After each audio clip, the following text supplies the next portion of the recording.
Robert KYAGULANYI, popularly known as Bobi Wine, is a leading figure in Ugandan politics and a prominent opposition politician. He has been the target of digital and physical espionage directed by the government.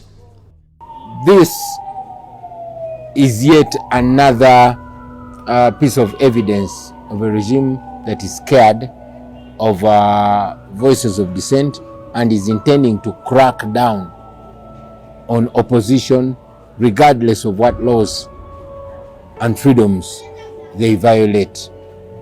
It's unfortunate that this is happening in East Africa, most importantly in Uganda, where dictatorship emanates and is threatening to spread across the region. The surveillance technology that the government is using has been sourced from China, Israel, Russia, and elsewhere. According to Privacy International, the Ugandan government has a contract with Huawei to supply and install surveillance equipment throughout Uganda. This camera on this day. Huawei was contracted to supply and install CCTV cameras along major highways within the capital Kampala and other cities, and in 2020 the Chinese telecoms giant installed 20 facial recognition systems which were to be connected to 107 monitoring centers at different police stations within 2,319 mapped countryside municipalities and major towns.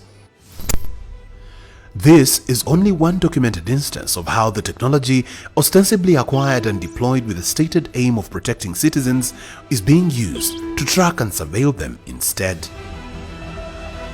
My name is KYAGULANYI SENTAMU. Bobi Wine attests to the chilling effect that this surveillance can have, with the clear goal being to intimidate and dissuade opponents of the government from freely engaging in politics. It has greatly inconvenienced me and my family and my colleagues who I work with.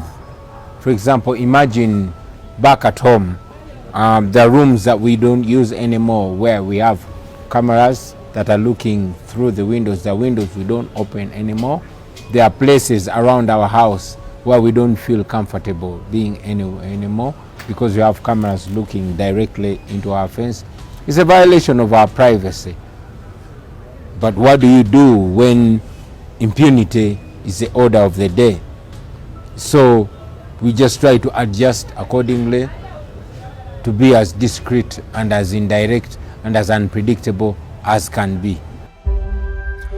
According to a report by Unwanted Witness, the surveillance landscape across East and Southern Africa is diverse and expanding, with both state and non-state actors deploying a wide array of technologies including spyware, biometric systems, real-time phone interceptions, malware, CCTV networks and social media monitoring to surveil and suppress dissent, often targeting journalists and activists. So the problem is the surveillance that is being undertaken in Uganda, but also most African countries, do not meet the three PAC tests of necessity, proportionality and legality.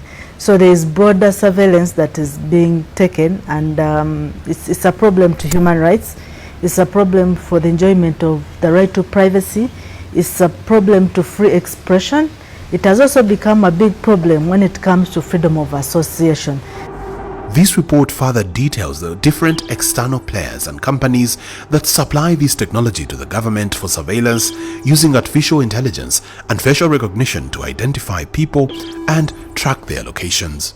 But also, besides just importing tools, we've also had our exchange of expertise, where you find security agencies within Uganda government going to Egypt to be trained, you know, receiving that expertise of using technology to surveil.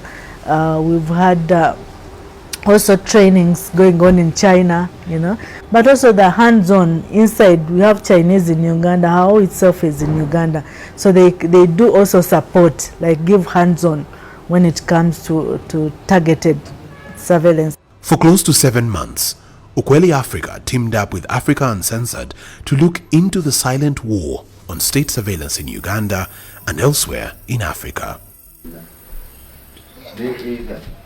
This is Mudogo, not his real name, a state operative in the police intelligence unit. He has agreed to speak to us, but with a protected identity. He has gathered state intelligence for the last 15 years, and he breaks down to us how the state operates. We can put his number on our systems, and we keep on monitoring him, his movements, where he stays, where he lives, the people he communicates to. So when we come to that part of communication, we get the printouts or call data, so we see the common callers. How many times does he call a day, and how many calls does he receive a day, or she? So we keep on monitoring, and we also see who is the most popular person he moves with. If at all we have got his number still, we can also use what we call GPS. This one leads us to the person directly.